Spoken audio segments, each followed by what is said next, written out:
Welcome to the historical Fort Santa Isabel, also known as Kuta in Taytay, Palawan. Witness the place filled with tranquility, rich history, and breathtaking views. Ang Fort Santa Isabel ay orihinal na itanayo noong 1667 bilang isang kahoy na palised sa ilalim ng mga Prailing Agustinian Recollect. Ito ay pinangalanan bilang parangal kay Isabela II ng Espanya. Sa pamamagitan ng mga pagsisikap ni Gobernador General Fernando Manuel de Bustillo, ang estruktura ay pinalitan noong 1738 ng isang kuta na gawa sa coral, limestone at pangunahing ginagamit ng mga Espanyol bilang isang estruktura ng depensa laban sa mga Muslim na mananakop. Ang pamahalaang bayan ng Taytay sa tulong ng National Historical Commission ay nagsimula ng mga gawaing pagsasaayos sa kuta noong 2018 bilang bahagi ng Estrella del Norte Heritage Development Project.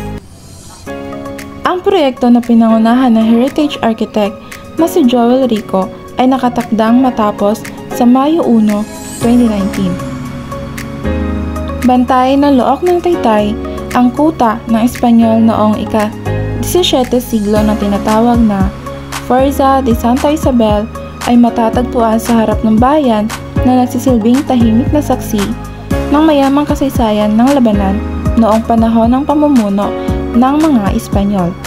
Ito ay itinayo noong 1667 bilang isang kahoy na palised sa ilalim ng Paring Agustinian Recollect upang protektahan ang daungan ng Taytay mula sa mga Muslim na mananakop. Ang Fort Santa Isabel o Fuerza de Santa Isabel ay inabot ng 71 taon upang maitayo gamit ang mga koral na bato, apog at puti ng itlog bilang pangunahing mga materyales at ngayon ay ang pinakamahalagang puok turista sa bayan ng Taytay. Ang kahanghangang kuta na ito ay pinagsama-sama ang kasaysayang, inhinyeriya, arkeolohiya at mga kwento ng katapangan ng mga Taytayanos. At lahat ng ito ay naganap noong panahon ng kolonisasyon ng mga Kastila nang malinaw sa mga mandirigma ng mundo na ang may kontrol ng Fort Santa Isabel ang magiging Panginoon ng lahat ng kanyang nasasakupan. Ang kahanghangang kuta ng Taytay na kilala sa lokal bilang kuta ay tumagal sa pagsubok ng panahon at patuloy na nagmamasid ng mabuti sa bayan. Hindi lamang ito isang makasaysayang kuta, kundi pinapayagan din ito ang mga ikakasal na mag-ayos ng isang natatanging wedding package sa Kastilyo. Ang makasaysayang kuta na nagsilbing base militar noong panahon ng kolonyang Espanyol ay maaaring magbigay sa inyo ng isang sulyap sa marangal na nakaraan ng bayan at kasaysayan ng Palawan. Ang Fuerza de Santa Isabel ay isang pambansang kayamanang kultura, pinagtibay ng mga kanyon at pinalilibutan ng kasaysayan. Bukas ang tuktok ng kuta at ang tanawin mula roon ay kahanga-hanga. Ang kahangahangang harden na parang lihim sa tuktok ng kuta ay nagbibigay ng kumpletong tanawin ng Taytay, mula sa pantalan ng bayan hanggang sa signage na inspirasyon ng Hollywood. Bukod sa iba pang mga bagay, ang lumang istruktura at luntiang paligid na pinagsama sa natural na mga awit ng dagat ay nagbibigay ng perpektong lugar para sa isang romantikong lakad o kahit isang seremonya ng kasal sa umaga. Napapalibutan ng mga luntiang harden at makukulay na bulaklak ang Fort de Santa Isabel ay may isang kaakit-akit na kapilya na naglalabas ng solemnidad at isang maliit na museo na nagtatampok ng mga artipakto na may halagang papel sa kasaysayan ng Taytay. Maglakbay pabalik sa panahon sa pamamagitan ng isang pang-edukasyong tour sa loob ng mga pader ng makasaysayang palasyo ng Taytay at tamasain ang tanawin mula sa kuta. Bilang isa sa mga aktibidad sa Palawan, ang pagbisita sa kuta ay magbibigay ng sulyap sa mayamang kasaysayan ng isla. So, yung Fort Santa Isabel ang nag-isang island fortress sa buong Pilipinas. Ito yung ground sa baba, tambak na lang to. So, bali ito siya dati is na mapalimutan ng dagat.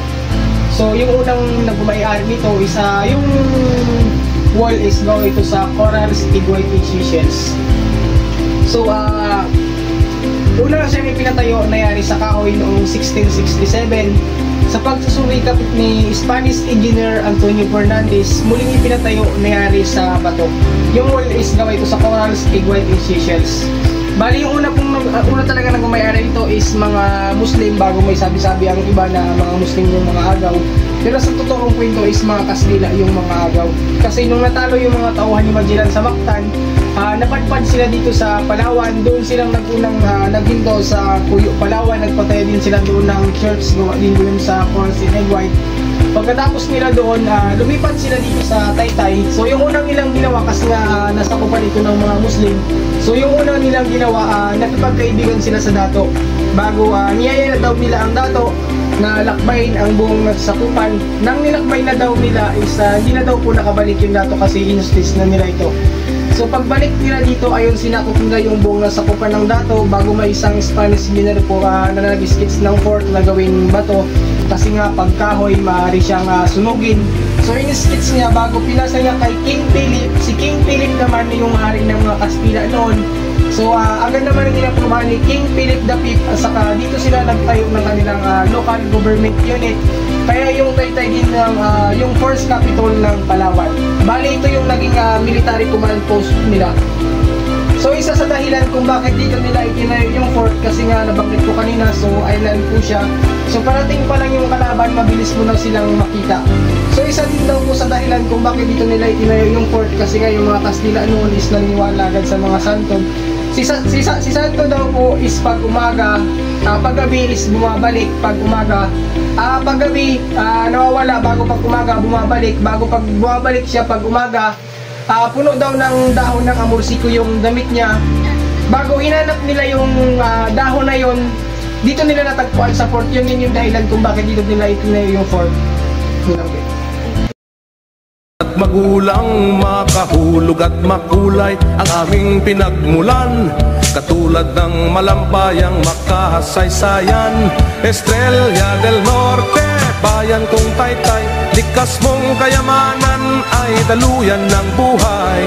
Estrella del Norte, bayan kong Taytay, ang pagmamahal sa'yo ay aking inaalay. Estrella del Norte, bayan kong Taytay, likas mong kayamanan ay daluyan ng buhay. Estrella del Norte, bayan kong Taytay, ang pagmamahal sa'yo ay aking inaalay.